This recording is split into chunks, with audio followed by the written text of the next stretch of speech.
IVM.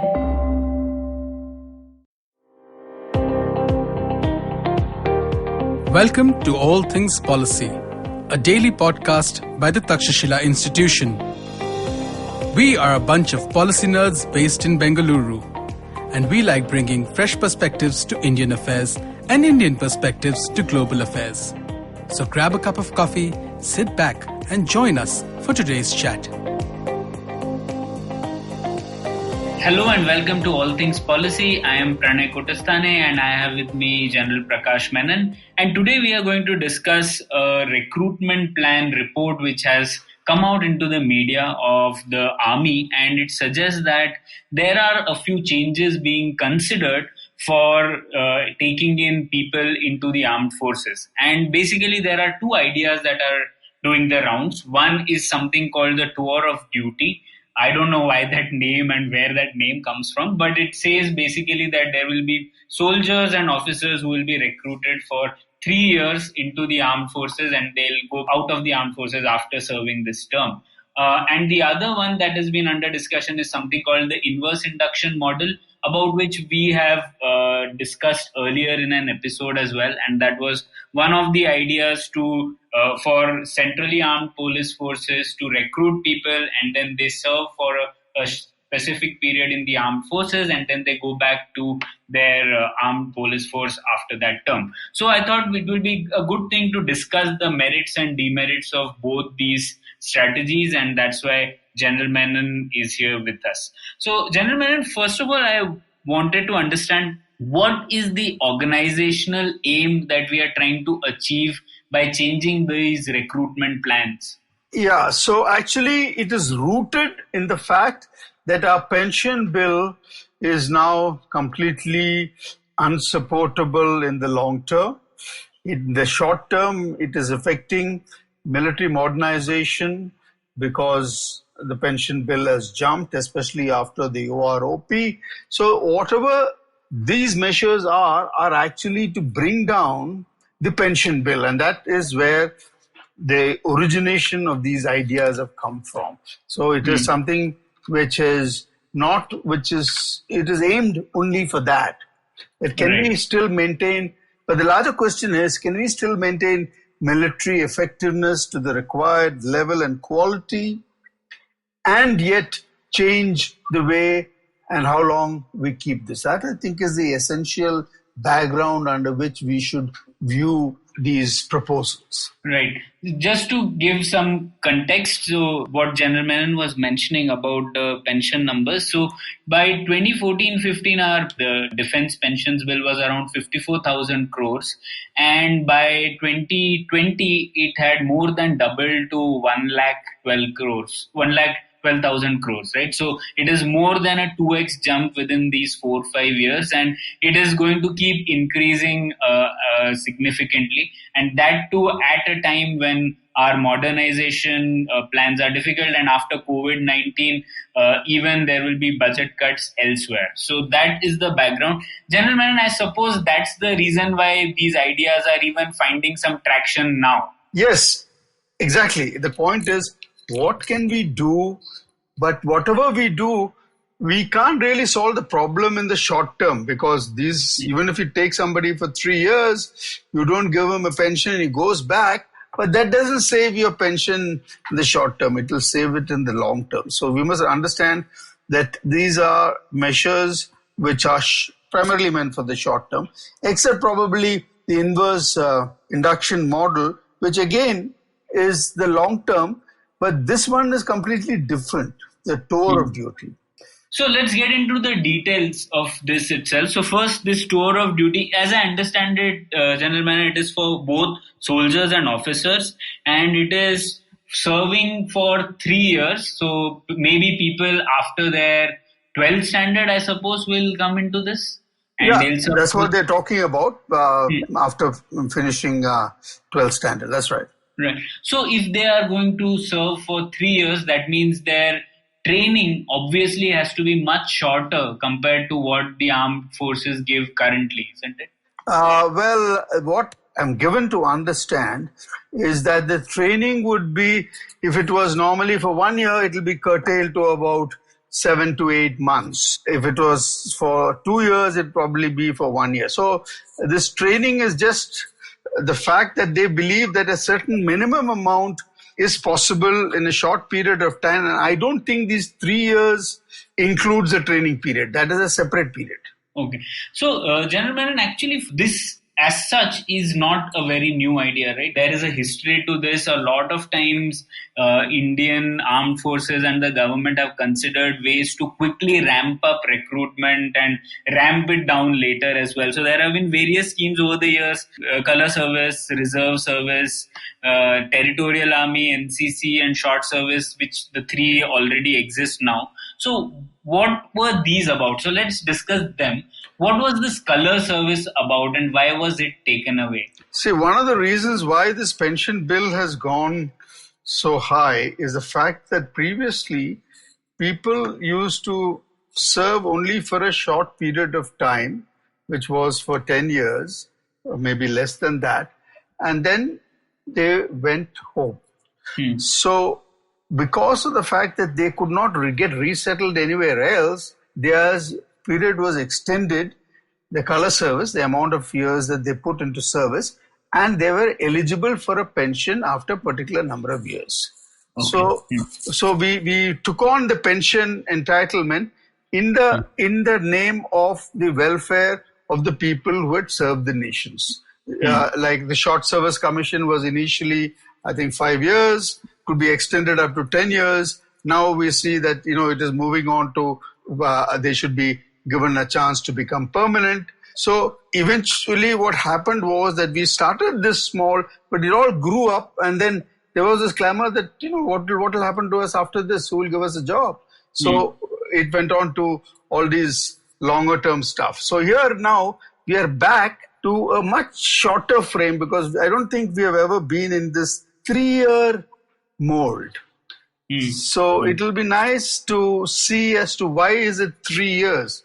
From what I'm given to understand is that this is based on the demand from interaction with a lot of young men in this country who feel that they should be given a chance to serve the nation, at least for some time, and that is the 3-year period, and after which they want to go on to do whatever they would like to do. But they would like to have a badge of honor of having served the nation, and hopefully that will become also useful for whatever they want to do next. This is from the spirit of these young men who see the image of the soldier on TV, in the media, and who want to be there. But, they want to be part of that. At least they want to feel it. It comes from there. And therefore, it is felt that there is a possibility that we can actually recruit these type of people, keep them for 3 years, and then let them go. How they're going to be at the end of 3 years, what is the package they're going to be left with, all that is still out for argument. But basic idea is this, that India has a lot of these young men who wants to have this badge of honor for having served in the armed forces. So basically, we are adding another objective to this entire exercise, right?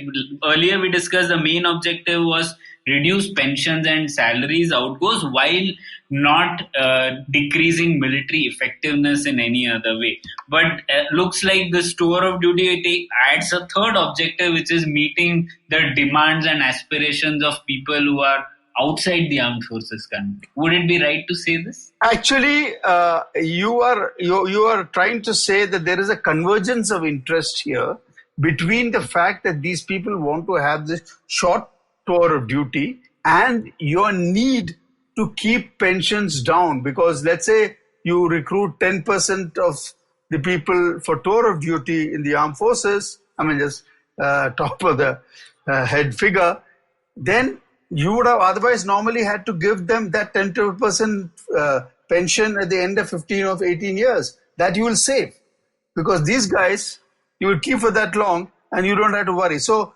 it still comes for the same reason of saving pension. Now the other question is, how would this affect military efficiency and effectiveness for just training 3 years and out? So, from what we gather, and this is only a matter which you see in the public, is about that you'll train them and you'll send them off to field areas so that they can have experience. Either they will be in counterinsurgency in the northeast or in J&K or beyond the line of control. They will be in active areas because these are young men who wants to see action. They don't want to sit in peace and do soldiering. They are the guys who want action. So the question is, will this be militarily a good thing or not in terms of effectiveness? And from that point of view, I think there are merits and demerits here. One of the issues which we need to consider is, as far as efficiency is concerned, one of the things is that these sort of people cannot be inducted into that part of the armed forces which are technologically heavy. So the Navy and the Air Force, and even those segments of the Army, let's say like signals or engineers, where you need technical skills and which takes more time for it to be imparted, they may not find space for these sort of people.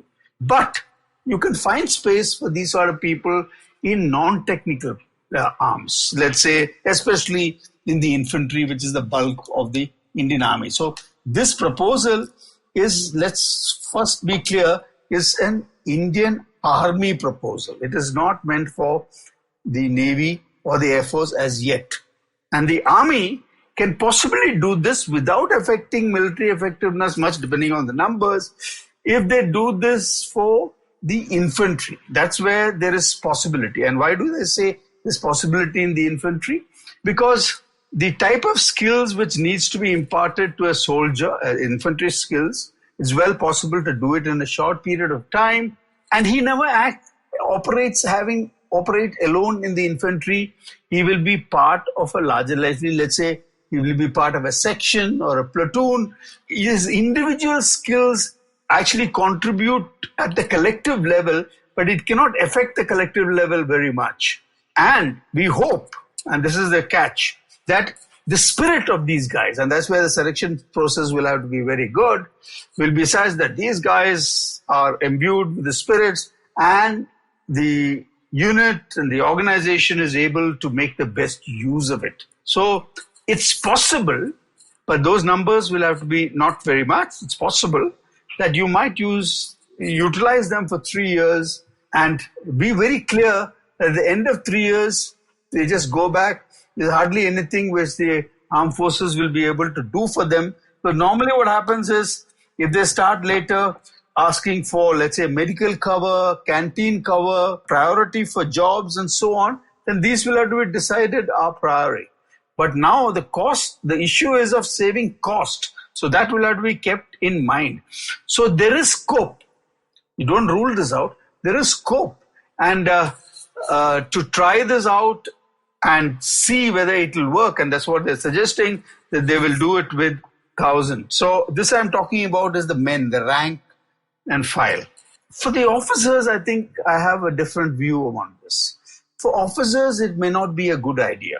Because the officer, after he passes out, and after, let's say, this boy is trained at the Officers Training Academy for 8 months, he has to go to his unit. He needs to be having much more training in his unit. And normally within the first year or so, or year or two, you send him for a basic course called the Young Officers Course, where he will be given specialist to the arm or service that he's got. So while the technical skills apply, so this will again have to be for the infantry officer, I do not think it, because the problem is the infantry officer has to lead, whether he is a lieutenant, whether he is commissioned as a lieutenant, 1 year of service, he has to be a leader. Now, if he is going to be in the same position and if you have to train him, then why would you, after spending money on his training, on YOs and his specialist tasks, which you do, leave off? Or you would say, these guys, since they're going to be for 3 years, we won't give him YOs training, which will not be fair because he needs the skills to operate. Especially you're saying that you're going to put them into counterinsurgency areas and so on. So I would think that this scheme should be confined, even if it is tested, to the rank and file and not to officers. So, gentlemen, what about an option where this is sort of extended from 3 years to something like what the color service was, which was for around 7 years? Would that be a more palatable option? See, your whole argument of tour of duty is that these people won't have that badge of honor of serving, but they actually want to do something else. Okay. Yeah. So the point is, if you're going to keep them for 5 to 7 years, then that something else is either going to be pushed away, or is going to be that much more difficult. So why don't we actually look at it slightly differently? And I think that is where the inverse induction model would actually be much more superior, because what you're achieving here in terms of your objective, organizational objective, is saving pension and keeping military effectiveness. So as I told you, you have to restrict it now within non-technical branch like the infantry, you have to restrict it to OR. So the immersion model definitely looks to me a much more superior version of the whole thing, of both these. Yeah, I mean, just like you mentioned about tour of duty being 3 years, I was reading there were reports that a few industrialists have sort of backed this idea, because they are saying it will be good if people after, let's say, their graduation go and serve in the army and they come back and then they will be, more equipped to take on responsibilities. But here we don't have the luxury to think on those lines. I think the greater problem that we were trying to solve is reduce defense pensions while keeping the military effectiveness at its absolute best. So on that, let's come to the inverse induction model. So one thing that we proposed, for example, was that this will apply to people that centrally armed police forces will recruit people, and then they will serve in the armed forces for, let's say, 7 years, and then they go back to the CAPFs. So in that sense, this and tour of duty are completely different, right? One is talking about people just serving for 3 years and going back. The other one is talking about retention of human capital in the national security system. Yeah, actually, if you really look at the tour of duty and the inverse induction model, as far as how the organization gains, the inverse induction model definitely will be applicable. You see, the model might be applicable. We have illustratively might be applicable only to CAPFs when it is demonstrated, but it can be scaled up to any part of government as long as there are common skill sets. For that matter, somebody who's recruited for the ATC in the air traffic control can actually spend his initial 5 to 6 years as air traffic control in the Air Force and go back. I mean, so there are so this is a much more superior model in that sense. The problem with this tour of duty is because of the length of time that you have this guy with you. See, as we get technologically more savvy, as we have more technology into our organization, the technical skills and the handling of equipment requires a lot of training and experience. Now, you don't want to throw away that after you have given them certain experience, especially for a short period of time, like 3 years. So from that, the other model is superior. So this one is about the fact that there are a lot of young people in this country who want to experience the forge, and therefore there is a whole, let's say, basket of human resources which can be harnessed. But I think we should be careful about what we are trying to do here, because there are other reasons also. Eventually, when you train a man to be a combat soldier, and you're going to use him for such a short period of time, when you send him outside, don't forget that he's been trained in use of arms and so on, And so to have a whole lot of people like that floating free afterwards with arms training, we must also take that into consideration. It may not be the major factor, but it matters. The question is, don't we have a better alternative? Tour of duty has got its pluses and minuses, but is there a better alternative? And I certainly feel that the inverse induction model is superior. But the catch is, and I know why the army is really looking at this, because this does not involve any other part of the government. Right. The army does not have to depend upon MHA accepting the proposal. The army can do it themselves. So it is attractive. But I think we should be careful with that attraction. It is easier to do, but is it good enough? That is the question. And if you look at it from that point of view, we must think of the long-term consequences. We can have a test trial, no harm. If it works, till the time that the inverse inversion model, which requires other agencies to get on board, there is no harm in trying this, because at the moment, you have such a large volume, a number of people who are unemployed, that a lot of people will jump for this because they do not know what is in their future. COVID-19 is going to ensure that. So the number of people who will be crowding the recruiting stations for this, you can imagine, will be massive. That is not in doubt. What is in doubt is it good for the organization? Right. So the supply is there. Is this the demand we want to create? Right. That we must ponder.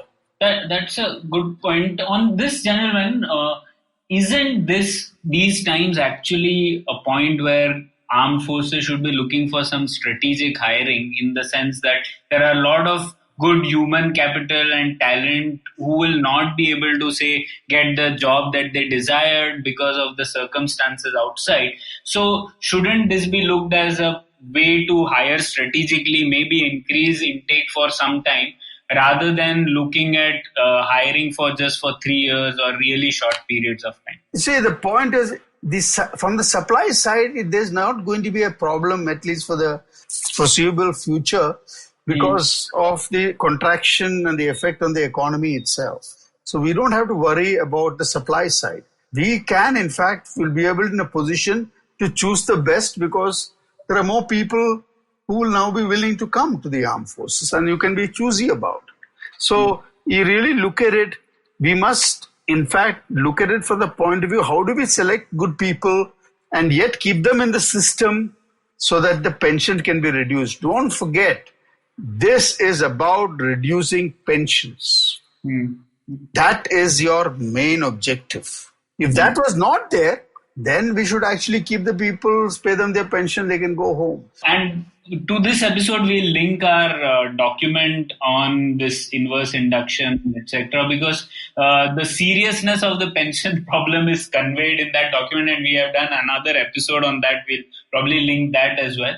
But the positive thing, General Menon, I found because of all this is that all these ideas about this pension budget going sky high and all that were being made from a long time. We have been talking about it for 2-3 years, but nothing on that was moving. There was not much talk about it. But I guess the Overton window has aligned now, in the sense that some of these ideas are at least finding traction. And that is a positive, probably. Yeah, there's no doubt about that. On that positive note, we'll end this episode. Thank you, General Menon. And I hope all the listeners would have known better now about this tour of duty being proposed. And we'll also link our paper and the suggestions that we've given. Thank you. If you liked our show, don't forget to check out other interesting podcasts on the IVM network. You can tune into them on the IVM Podcast app, ivmpodcast.com, or wherever you listen to your podcasts. You can also follow IVM on social media. The handle is @IVM Podcasts on Twitter, Facebook, and Instagram. And hey, if you'd like to dive into Takshashila's research on technology, strategy, and economic affairs, check us out at our Twitter handle @TakshashilaINST or our website takshashila.org.in.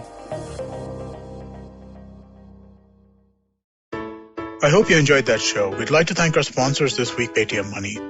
Do definitely check out our social media accounts. We've been doing some really cool stuff over there. There are a bunch of recommendations from hosts. I think you'll really enjoy the content that we're putting out there. And make sure you don't miss your favorite shows. Cyrus Says has been putting out some great stuff, as is the Prakati podcast, all about policy. Has been doing some really, really fun stuff. The guys at Football Shitball and Football Twaddle are continuing to release episodes as well, which are really interesting. Paisa Vaisa Anupam's been having guest after guest, just killing it. Pulia Bazi's been doing so well. Postcards from Nowhere. All these shows are really, really doing well and really, really putting out great stuff. Appreciate the efforts that the hosts are putting in the lockdown. And thanks for listening, and we hope to catch you again next week. Do you wish you were smarter? Well, so do we. But the next best thing? We could make you sound smarter. And to help you with this endeavor, we are Simplified, a podcast that attempts to break down the complex world around you with a little knowledge, a lot of poor jokes, and a ton of random trivia. Episodes out every Monday. On the IVM Podcast app or wherever you get your podcasts. See ya!